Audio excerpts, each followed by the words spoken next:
Class is starting. Sit up straight. Sit on this ground. Stretch your spine up from that ground. Release your arms back down to that ground. Don't pull them, just release them. Normalize your breath. Join your palms.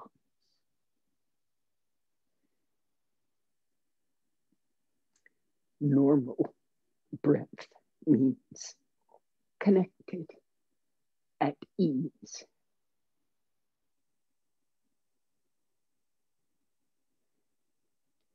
Being felt everywhere in the trunk. And subtly everywhere throughout the body. Connected.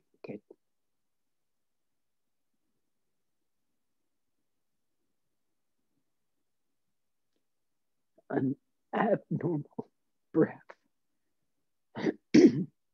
is unconnected, limited, blocked.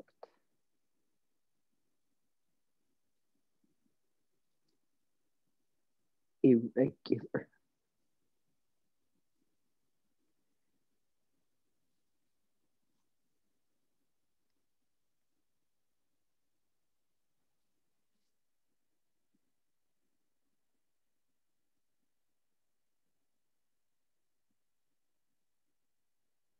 In this connected way, pay homage to this practice and to that root teacher, Patanjali.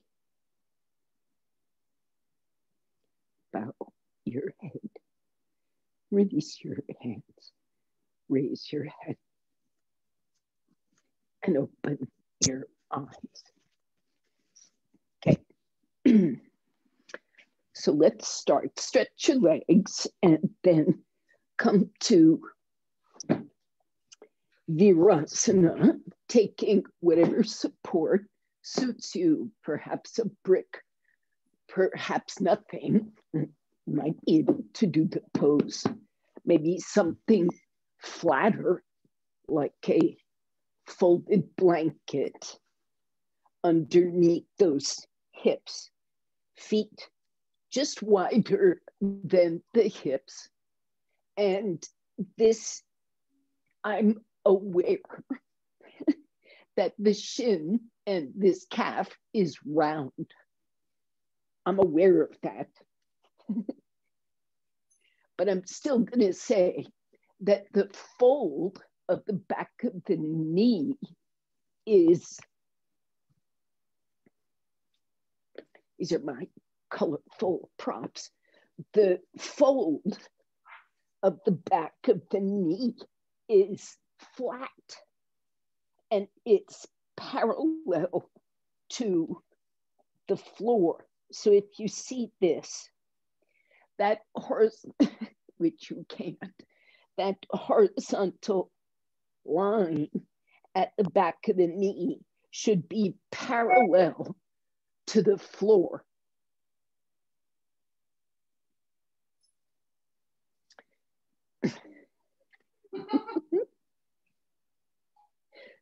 So that, here, so that if you were to pull this line straight, you would, yes, speak. Okay, I have a pain, knee pain. We are doing the, I have to pull down or outer or inner? I have. Well, good question. Maybe start a bit differently. Yeah, she is not going to help. Okay, so instead of using this, go much more broadly. And you want to, I'm going to show this way, imagine it's on the floor. You need to take that calf and draw it away from the knee. Oh, And you need to, yes, flatten and draw it. Now, your pain is going to tell you if you need to press that outer part more. Okay, okay. Or keep it level. Now, I see you swerving slightly. It's the right knee. Yeah, right. Okay. So, and you're still favoring it. So you come up. Little better, little better. Yes, but you're favoring it still. So we have to make it so it is safe. So another thing you could do is take something that's not too thick and flat. The calf is round, but watch this, Chaya. I put my head on the floor so I can relax these muscles. And I bring that blanket flat behind the knee. And you see how I just rock back so I'm not activating the muscle. And I iron that calf out flat. Now you take a support that is thick enough that you don't have to favor anything.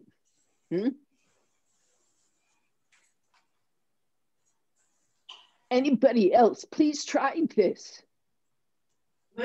Flatten that calf. Those of you who are more flexible or daring, you get something like a wooden object. Watch this.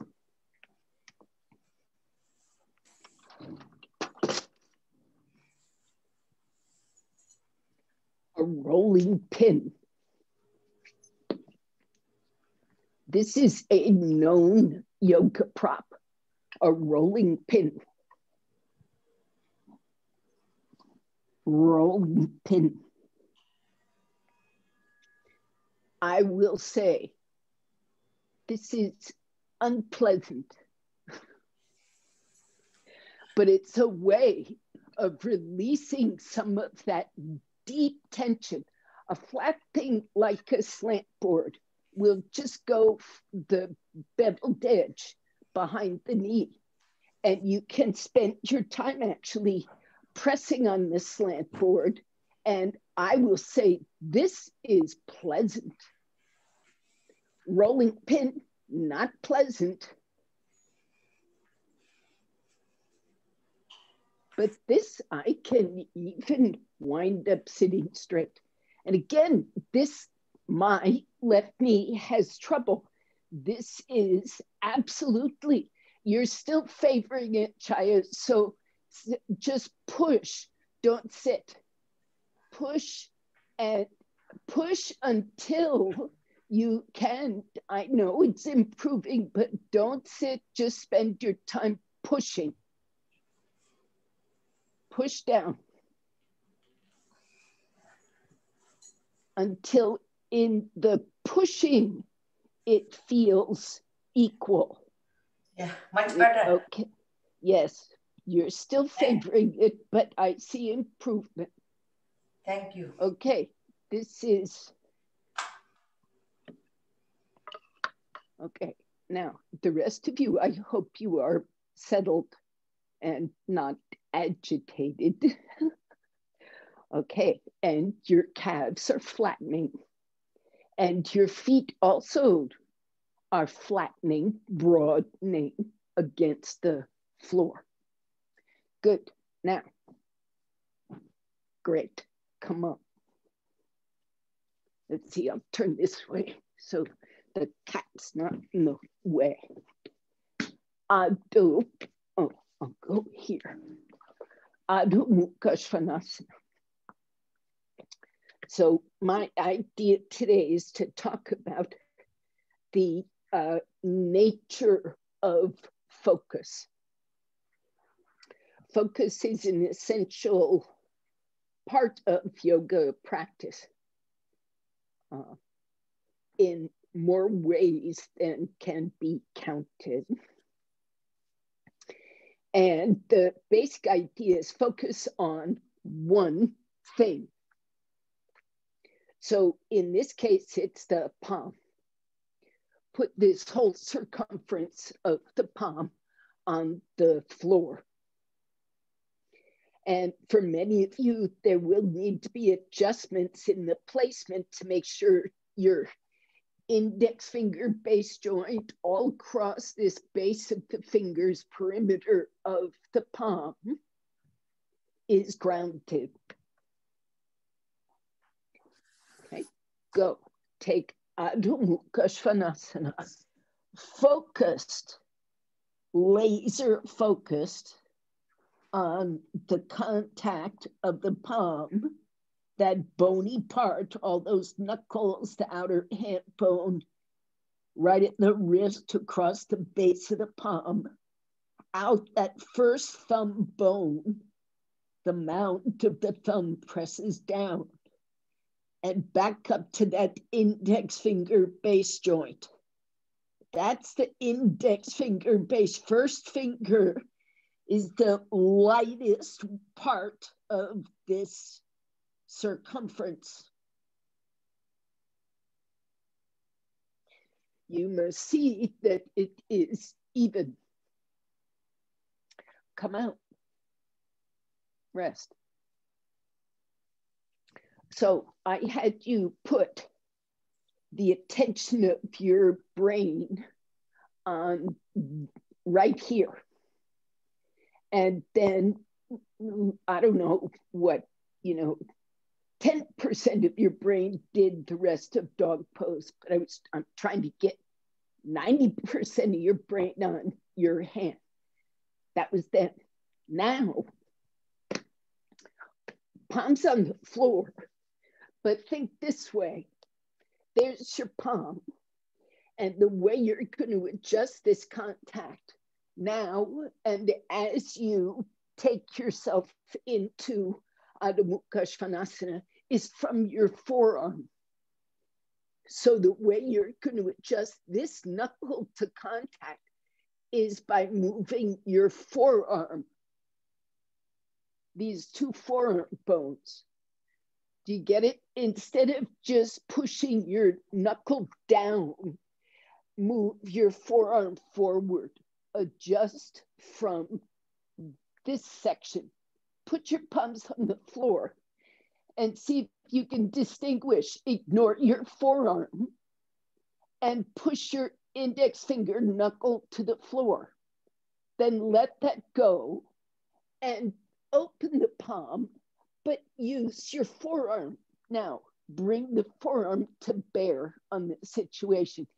And you feel how the hand can be grounded and not so strained.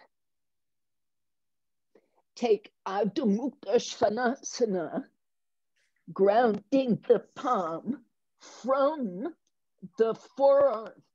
That means elbow to wrist. And if you want to be focused, then focus right on the center of that forearm and move it as needed to get that palm even. Most of you, it's going to straighten your elbow. Most of you will be able to actually relax the hand because you're integrating more parts of you into the effort.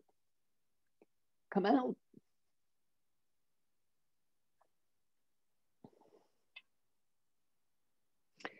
So the idea of focus in yoga is the idea of putting more and more of your consciousness to bear on a situation. So it's like what we're building. You're going to do dog pose again. This time, you've got this integrated act from the forearm. You press the palm and you get that index knuckle down. And when you come up into dog pose, you want to connect now from this forearm action to the palm, which completes the palm. That's part two of this. Part one is see what the palm does. Part two is complete the palm with the forearm. Part three, connect back. Guess what? From this inner palm to this inner shoulder section, like a straight line that comes back to the root of the neck, root of the shoulder. Now, you come off the knees. When you start pushing, use your forearm. Just push your index knuckle. Use your forearm, go to the index, raise your heels, and connect that line. Drop your head as soon as may be. So now you're sort of recruiting more of your awareness, connecting it to the pose. So keep going. Use your senses. There's that forearm pushing. There's that line that goes back to the inner shoulders. It is connected there to your rest of your spine, toward the head, toward the buttocks, back to the legs, ground the feet, do a similar thing, move your shins back to increase the evenness of contact, evenness of attention through the feet. Connect the push of the arms to that pull of the legs and feet. Come up through the leg to the groins and draw back, lengthen the spine. This is connecting the identical way, inner palm to the inner shoulder,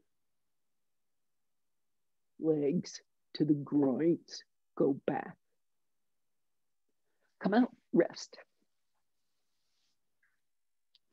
So when these connections actually get established, you begin to relax in the pose.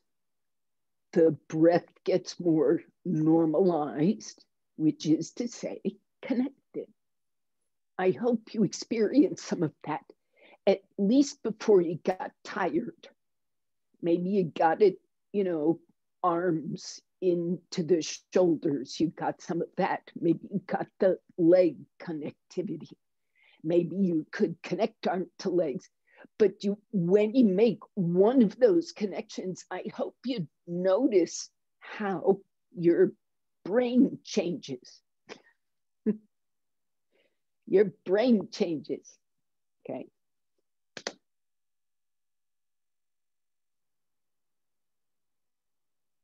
Tadasana.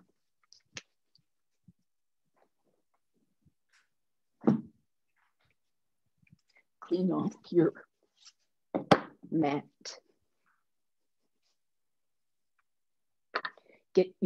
Put your rolling pin off to the side.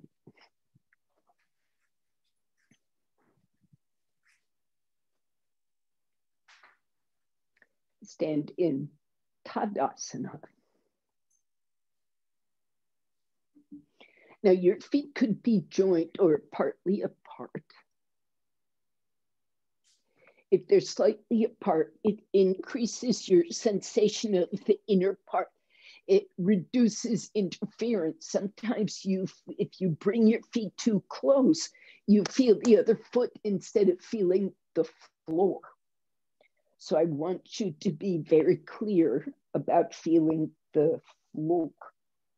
Now, standing there as you are, notice and spread the foot, same way you did the hands on the floor. Big toe base joint all across these All across these base joints of the toes, down the outer foot, all around the heel. You skip the arch and you take the whole length of the big toe, the head of the big toe, the what we call the neck, the isthmus, that long or should be long middle bone, and the base joint. It's a long toe, and it's a big toe because it's got a lot of work to do. Lengthen it. All of that is it's like your thumb and your fingers. Even it out. And in keeping with today's lesson, bring more and more of your brain cells to bear. See how, as you focus on that contact with the foot, eyes open, maybe the hands are touching a support for balance, something that helps you retain and increase your focus on your contact with the earth. Notice where the connection is fuzzy, wiggly. Notice those people with the knee problems. Sometimes the knee doesn't seem to communicate the force. It seems to be a little cut off. You have to study this, bring your attention to bear. How is the heel touching the floor? Is it just so heavy on the back of the heel? Or can you make contact with the front of the heel as well? This forward part. If you do, you change your relationship with the shin and the floor. And if you do that, you change your relationship between the knee and the thigh and the pelvis. It's connected. Okay. Take the feet apart. This is quite difficult to make sure there is even contact through the feet with the feet apart. This requires study and action. And I'm just going to say the action starts with evening out this contact with the floor. You see this left leg and how these middle toes jump up. It is so, this is part of the leg issue. And it may be your own thing that one set of toes keeps springing up. This is telling you there's a connectivity issue, right? So you've got to work both ends. Start with the floor. Relax your brain. Permit more brain cells to be involved. Lateral breathing. We've discussed this. Eye movements help. Not turning the head, turning the eyes. Looking left wakes up for you either left or right side awareness. Looking right should wake up in different ways, both sides awareness, right? But some people need one leg more connected. Even out your foot contact. Even out your shin effort. Even out the knee effort, thigh effort. Many people get cramps in the hips. This is normal until that thigh bone get seated and the muscles are strong. Come out.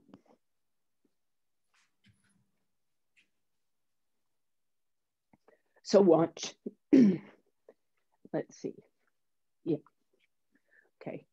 I have dark colored mats and light colored mats. And so I think this will show up on the light colored mat. Sorry, I have to go this way. So when you take your feet apart, those thighs want to be vertical according to the heel, connectivity to the heel. Now, to do Trikonasana, you raise up the toes and you spin the whole leg. So maybe you can't see except through my fingers. They're pinned to the same spot. You have to turn that thigh as you turn the foot. Now, as far as the back leg is concerned, the only thing you need to maintain is the evenness of the foot contact. Everything you do with the leg, all of your effort through this back leg, as you turn the front leg, is to maintain your focus on that back heel with a lot of your brain cells. There's two kinds of focus. There's the focus of fear and anxiety, which is very narrow. It's like I'm so nervous. Somebody's following me. I have to get in the house. So you fumble putting the key in the door because your focus is so narrow. You can't even aim at what you want to aim at. Your focus is just so gripped. That's the wrong kind of focus. Broaden your focus. It sounds like it doesn't make sense. Take your feet apart. Make your feet parallel. Practice. Keep your attention absolutely firm on your connectivity from your brain to the left heel. Pick up the right foot. Connectivity from your brain to your right thigh turn. Don't let either fumble. Come back. Focus broadly. Keep the right heel down. Focus broadly. Turn the left thigh. Spin on the heel to turn that left thigh. You can use your hand as a bio tracker. You can also use your hand as a bit of a helper. You can increase, you can dig your thumb in there, your fingers, to help turn that thigh. When it's reluctant, you can help it. Now, Trikonasana. You understand this class is about focus. I hope you get that. Balance those feet. Stretch your arms. Here's your palm. This is dog pose awareness arms. Lift those forearms to extend through the palm. Connect back in to that shoulder. Open the spine. Anchor to the left heel. Turn your right thigh. So your brain has to be spreading to the left. Now, that right foot is steady. Even it on the floor. Is your right foot parallel to the mat? Right foot parallel. Your left hip can come forward so long as you don't change the heel. It is key that you turn your right thigh fully. Absolutely key. right foot, right thigh. Keep your feet steady, legs connected, arms connected. Come down as far as you'd like. Now, once you're in, recheck these feet. The right inner foot, the front leg foot tends to get heavy on the outer heel.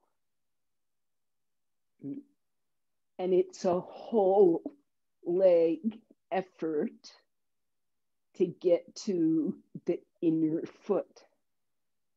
Now, you're going to come up somehow, hopefully connected to this top arm, back leg, ribs, hips. Pull up, turn the feet. So Gabe, that right foot wasn't fully turned.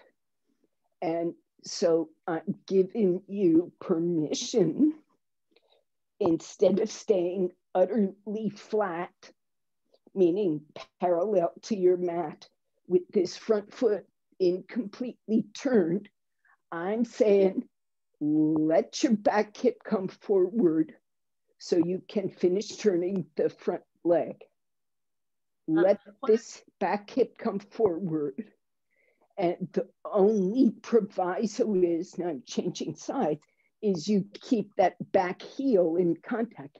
So your hip can go like this, so long as that heel stays down. So 2 priorities in this Trikonasana. One is that your front thigh turn absolutely all the way. And the other absolute is that your back heel stay grounded. That hip can go wherever it needs to go. I have a question, Dev.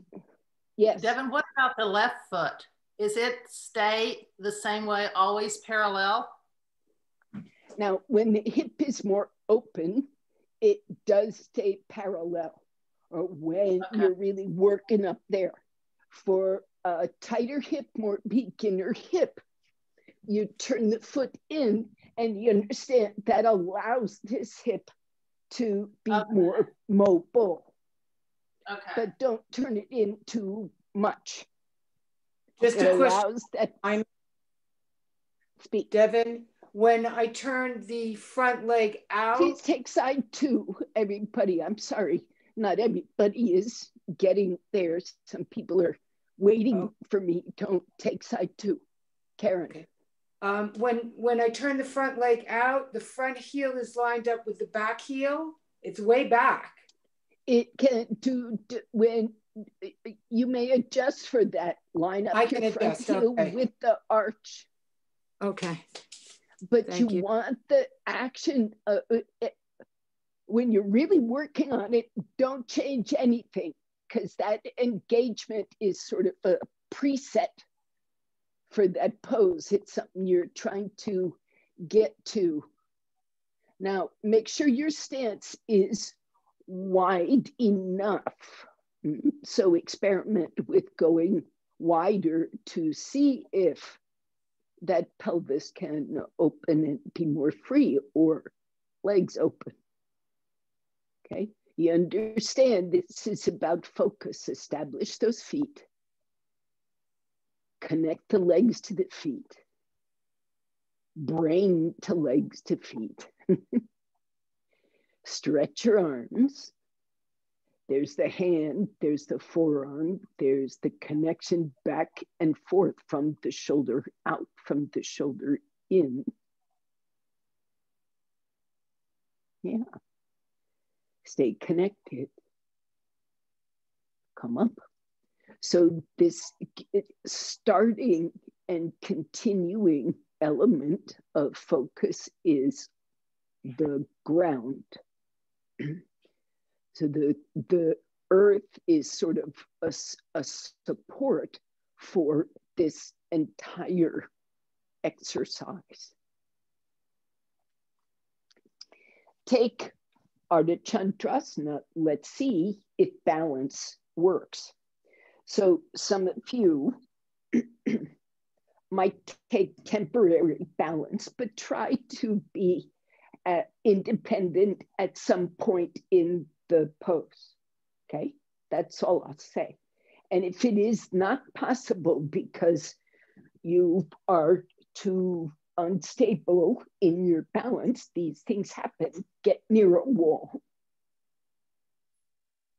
And that's fine. Okay.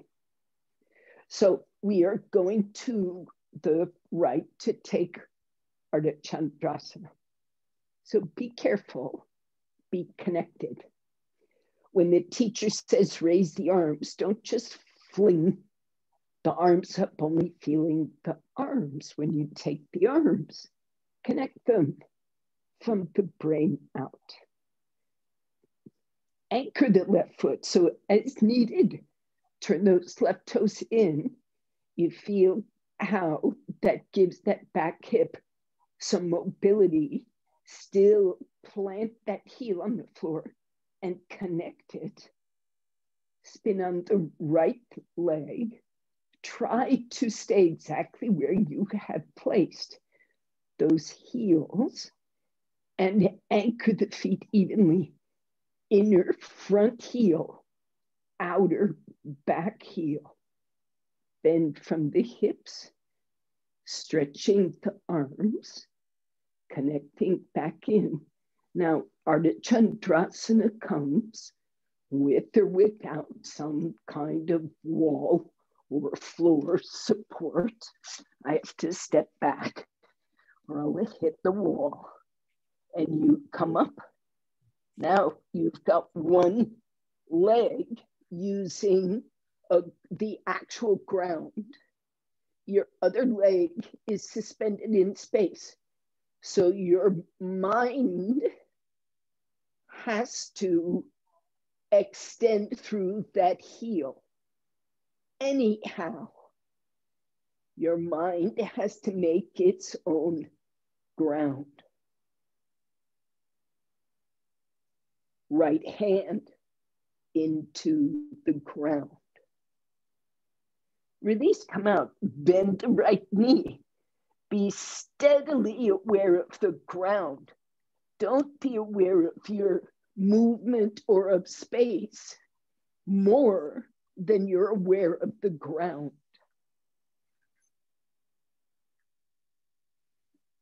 Turn your feet, get ready for side two.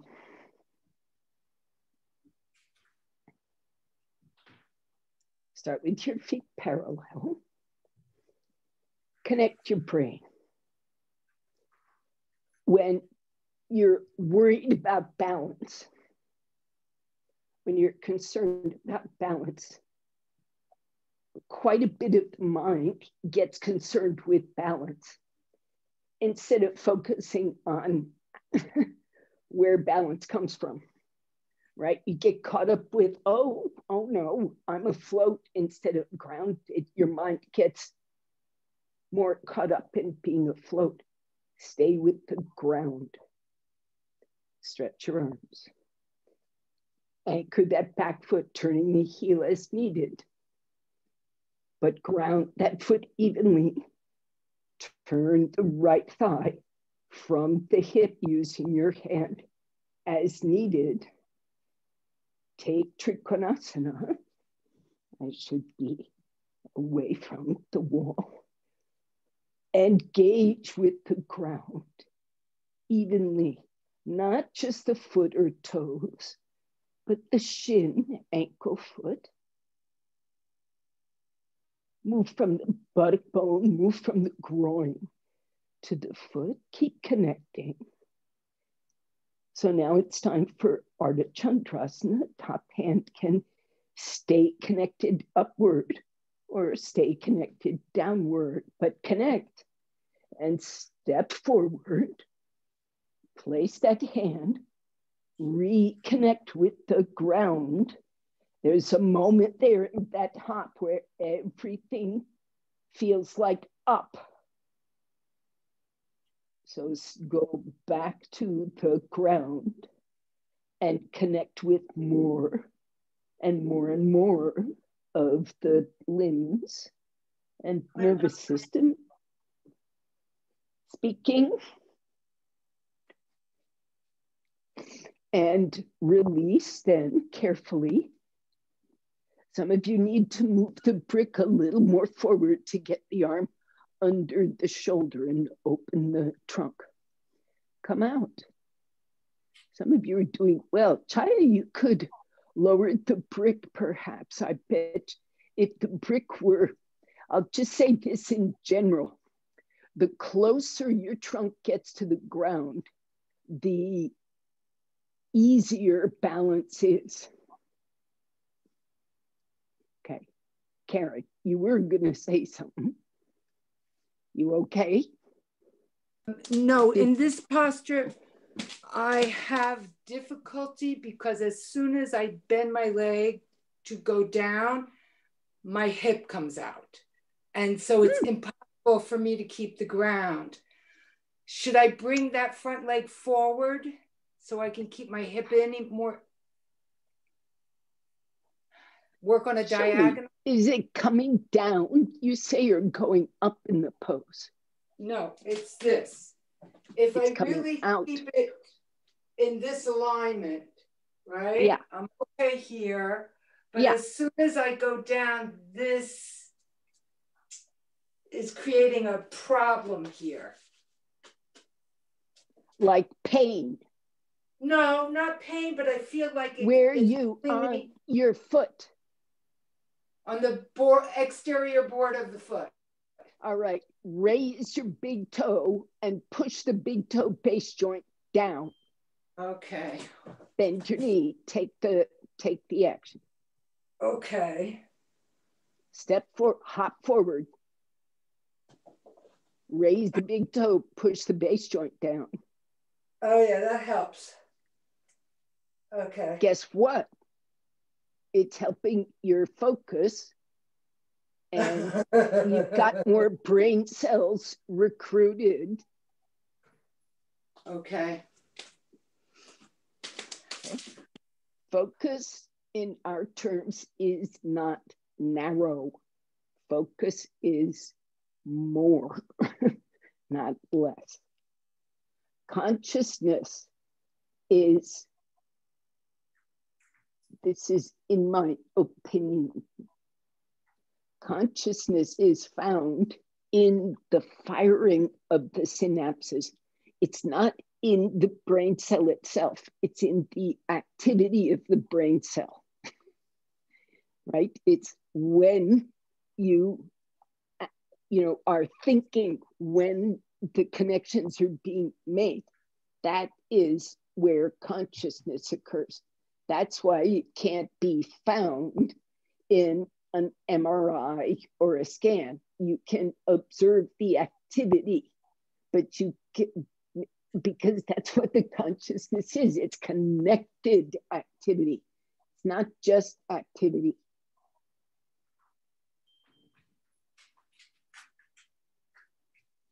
This is my opinion. All right, so we're going to Virabhadrasana 1. Did you do both sides? Yes, you've had enough time to experiment, probably go a couple of times. So Virabhadrasana 1 is very much the same. If you have trouble with your upper body, don't take your arms up. Work with them either horizontally or even hands at the hips. This is also true with blood pressure problems.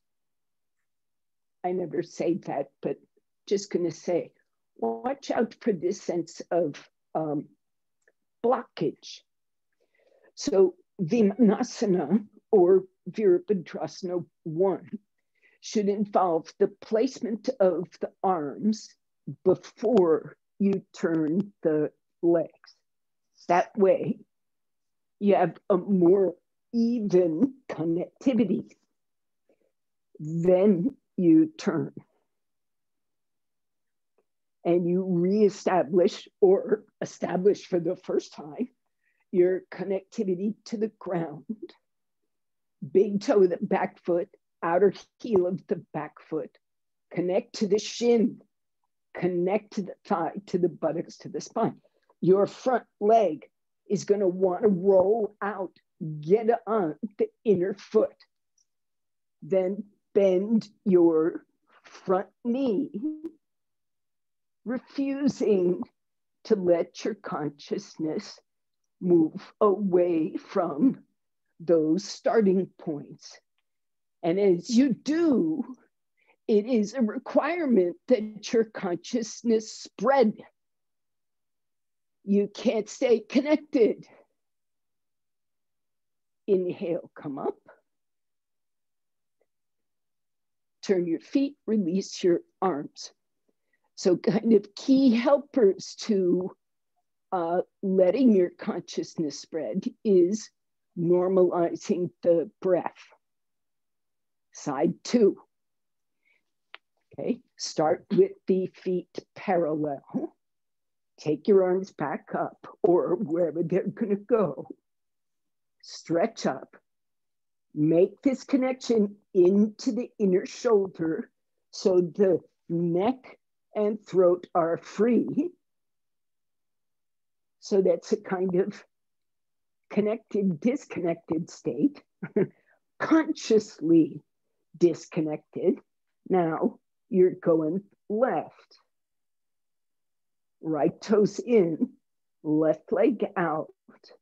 Now that consciousness has to spread back down into those feet, shins, thighs, hips, up into the trunk. Take away the compression, normalize the breath, and bend that knee. Anchor yourself, lift through the trunk. You feel free to turn your head looking up if you like. Feel free to lengthen your stance, scooting your front foot forward so you keep the back heel grounded till you can finish bending that front thigh. Inhale, come up. Head up, turn the feet, release the arms, bring the feet together.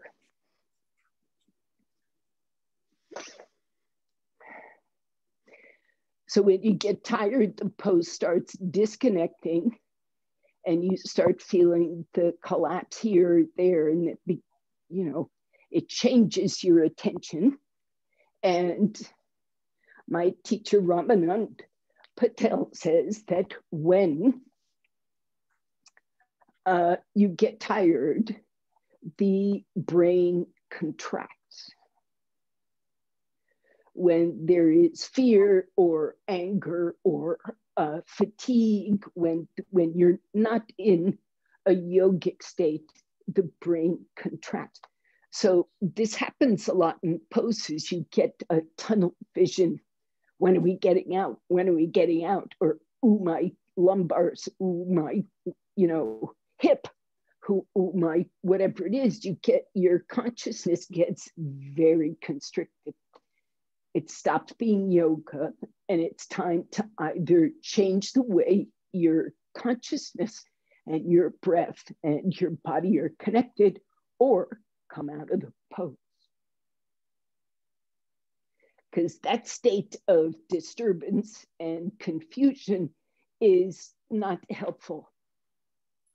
So you don't want to leave that kind of imprint. So your first effort is normalize the breath so that consciousness can spread, senses can spread, you can see what you can do about the situation and or come out. Adho Mukha Svanasana.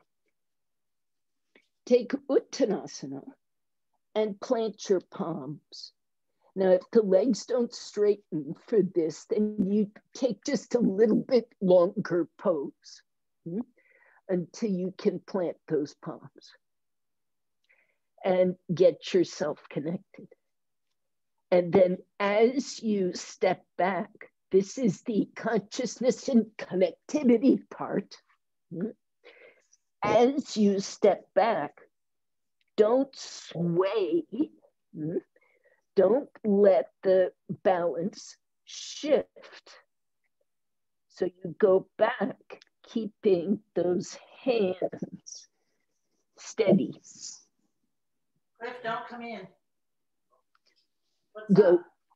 Go into the dog pose from Uttanasana without letting the hands shift in their even contact with the floor.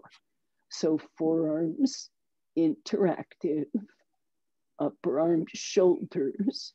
If the feet are far apart, as you're stepping back, it tends to be unsuccessful. If the feet are closer together, it's easier.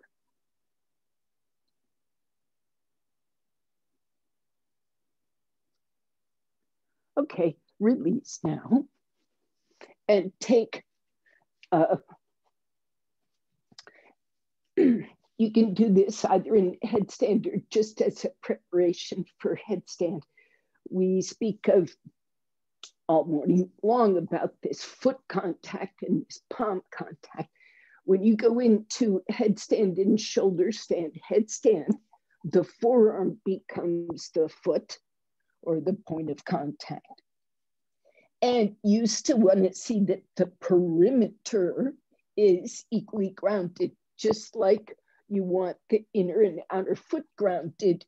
You also want the inner and outer arm. When in headstand, we tend to roll out. We tend to put weight on the outer bones.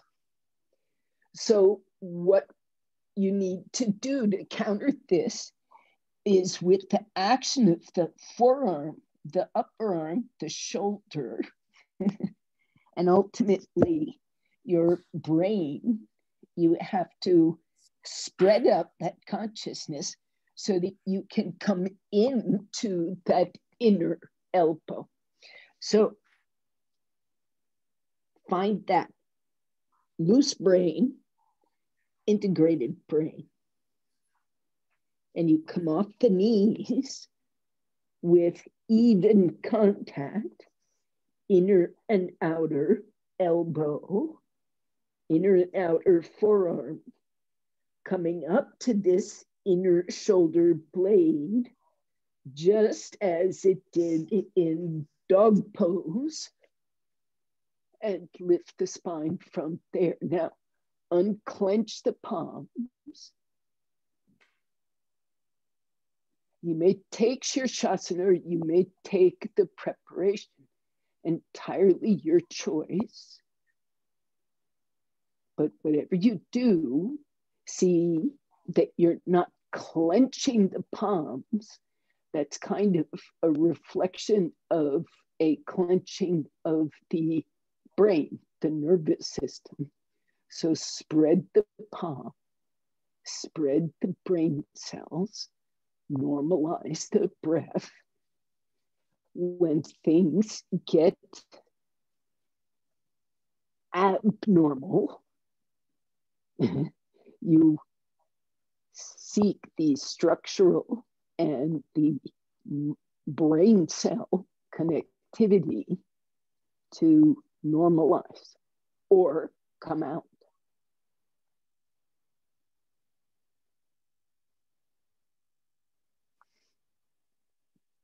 Be persistent.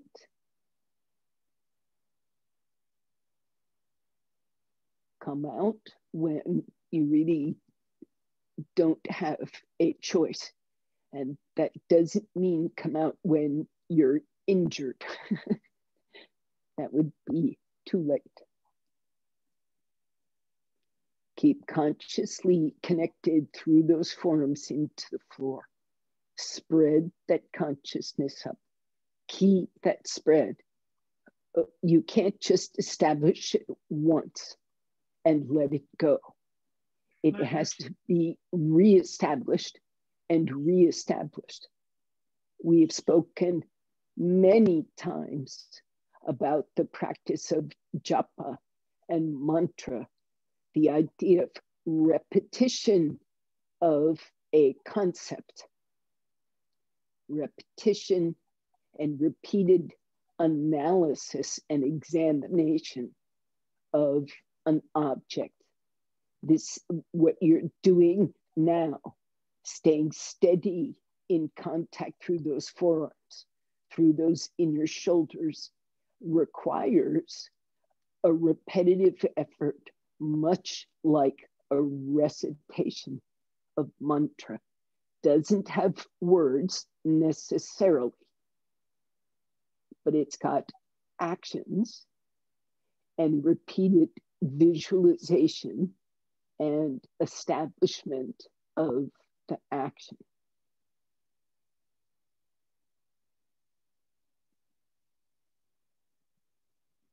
Come out.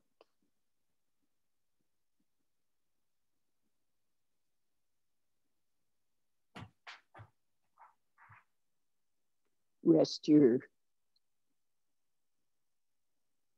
head, neck, spine.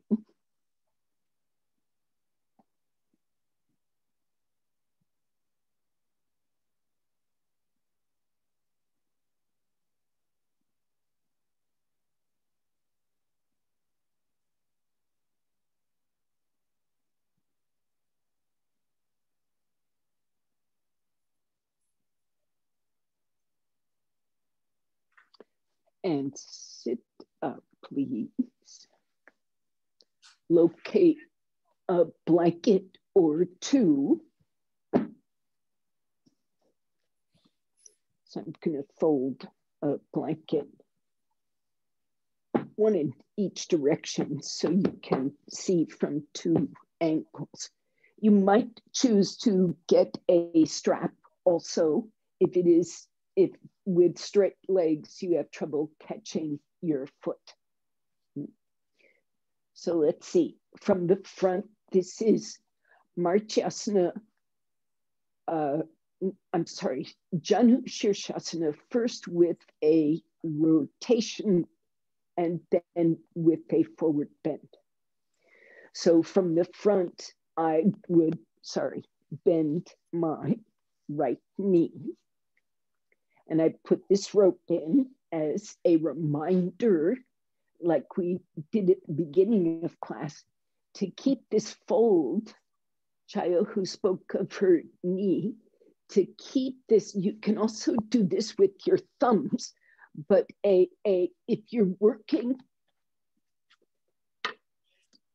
with a strap, are you working with a strap? Yes. Fold that strap in fourths and then twist it.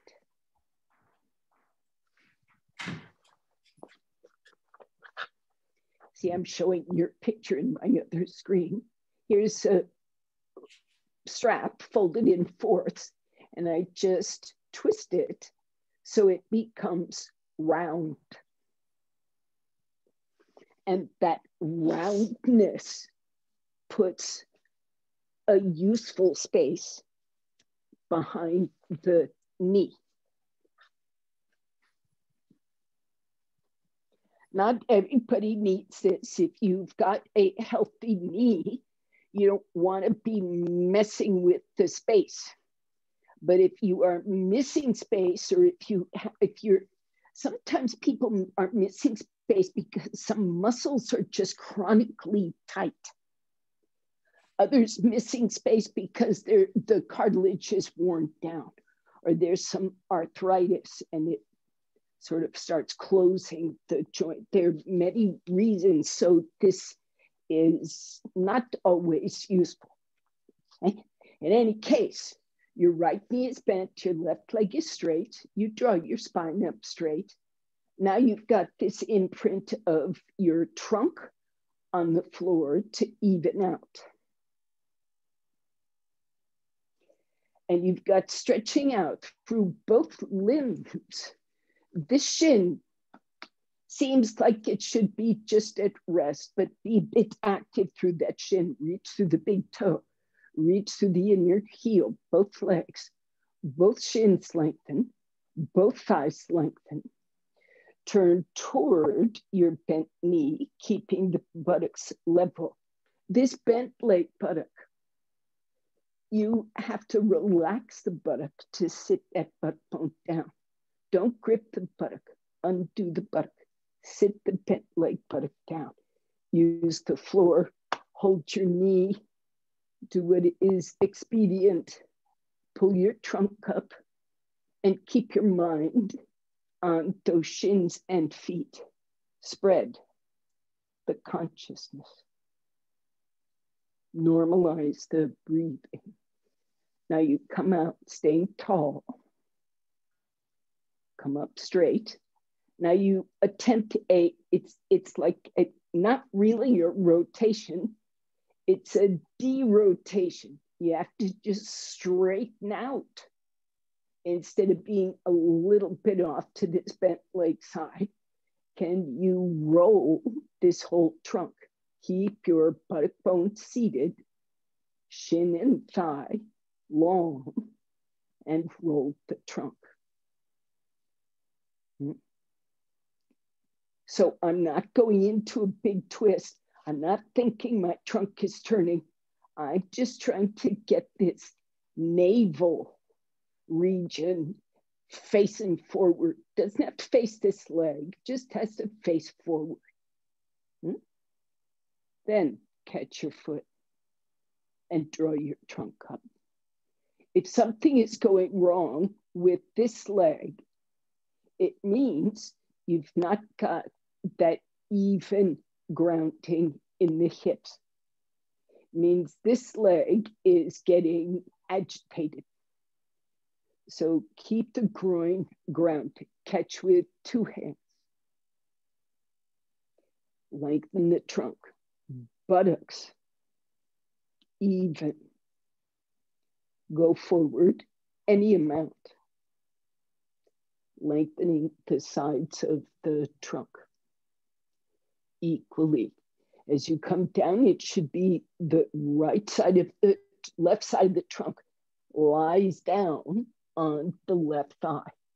And by the time you get to the sternum, you're pretty much centered. Even if your head is not down, the navel will be moving toward the inner thigh. But by the time you get to the middle top sternum, you're over that thigh. Don't try to shift laterally, just extend from the buttocks, from the ground. Keep connected there. Now come up. Stretch both knees. Make sure that bent knee is clear. If you used your prop right or you did the pose right or both, should clear nicely. If it doesn't, it means you please adjust for next time. More height. Or ask a question that I might. Yeah, I mentioned the last time that I'm having trouble with the knee, and I think it's coming from the hip. And yes, if I put my foot down further, like almost to my knee, that right foot, instead of bending it up, if I put it down to the knee, I'm a little more successful. Is that causing more problems, or what should I be doing instead? Okay. So what you're saying is if you bring your thigh all the way out here, right, that's trouble. Right. Okay. So you like bringing your thigh forward. That way I can at least do the pose. All right. Otherwise, so here's something I'm going to suggest. Take your blankets and open them out like shoulder stand. Everybody else, feel free to change sides, or you can make this experiment too. You could, if you're a smaller person, you could also work with half folded but wide blankets. I kind of like the idea of going big at first so you really get the idea. Now, it's like 2 or 3 blankets. You're making some height. I'm just going to turn this around, put it in a good spot. So for me, this is height, Karen. For you, you may need some more height. Here's 4. It's conceivable you'd do it on a bolster, but blankets, again, that big platform. So if you sit very far, want to show from 2 sides. So if you sit far back, not close forward, but far back, that thigh may get more comfortable. If you sit far forward, but with the thigh supported and the shin unsupported, do you see this? My thigh bone is on the height and my shin bone is off the height. How's it going? I just thumb up, thumb down, because you're muted. Okay, thumb up. Good. Does that mean your foot can come in a little bit closer with you sitting higher and that thigh supported? Okay, so whatever it is. I probably need to be a little bit higher to be comfortable, but yes, it's better. All right. So I'm looking for that mobility in the hip. So looking from the front, if you see, I'm off to one side of this big platform, so the whole thigh gets supported and the foot comes in. My knee is free according to its condition to stay up or come down. There are people who work this pose with the foot also. This is something different, Karen, but I'm just saying there are many ways to work with this kind of platform on hip mobility. Okay. Have you done side 2? Because I've been distracted. There is a twist toward the knee, a twist toward the straight leg, and a forward bend. All right.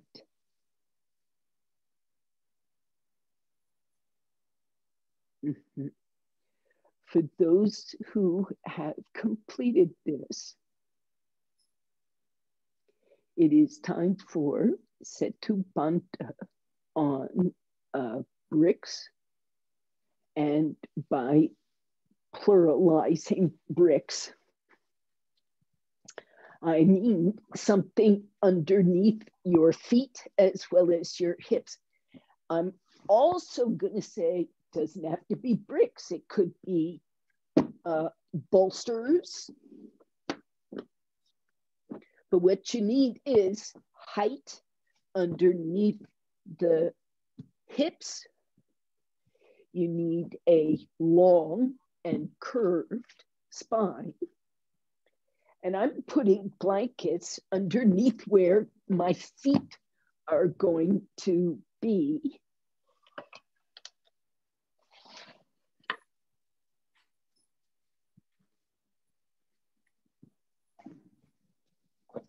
And then I'm going to put actually 2 bricks underneath my pelvis, not necessarily stacked tall, but broad.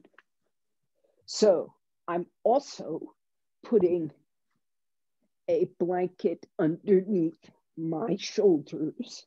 And if you see this, all it needs to be is wide enough to support your shoulders. It's got to go out a bit beyond your shoulders.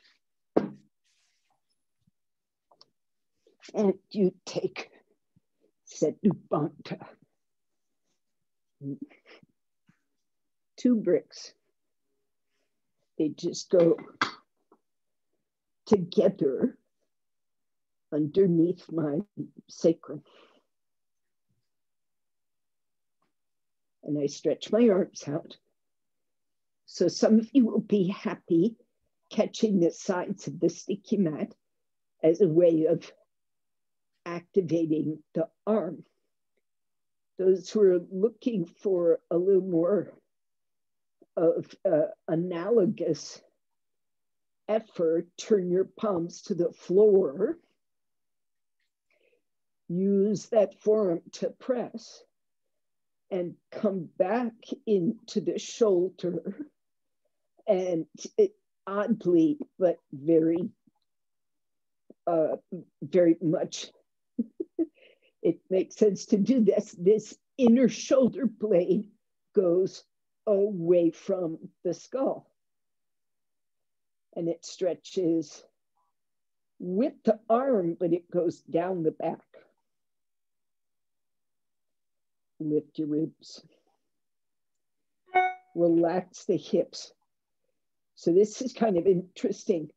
When you loosen the tension in the buttocks, all these buttock muscles between the brick and your sacrum, you start getting grounded.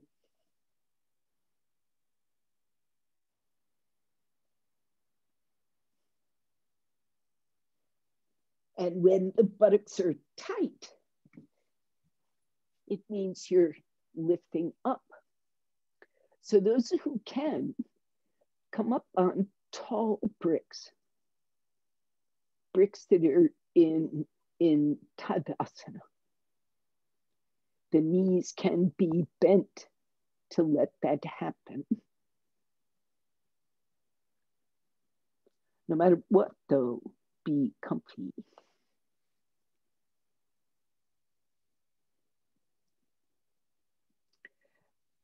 So if possible, yes, there's 1 minute left of class. Make the most of it. Stretch to the heels, shins, thighs. Connect into the abdomen, stretch to the hands, forearms, inner shoulders, backs of the arms. Connect that into the chest. Lift the chest. Relax the head.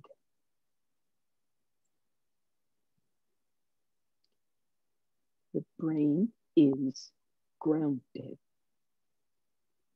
The other end of the spine, sacrum, tailbone, grounded.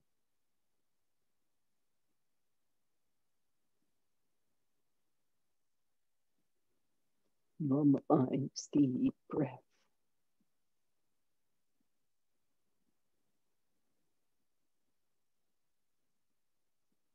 Now, please come out.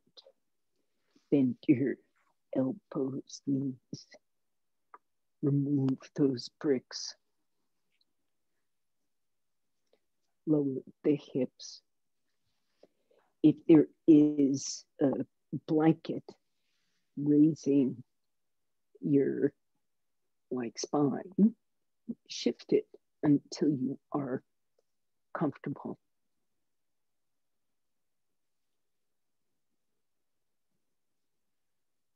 Now, it is 9:15.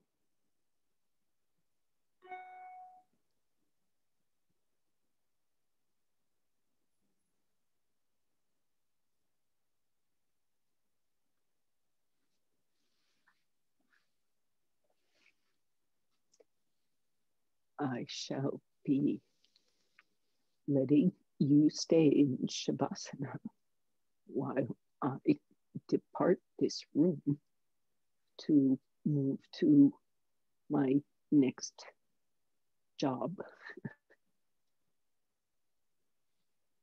So I say namaskar to everybody. You may stay as you are.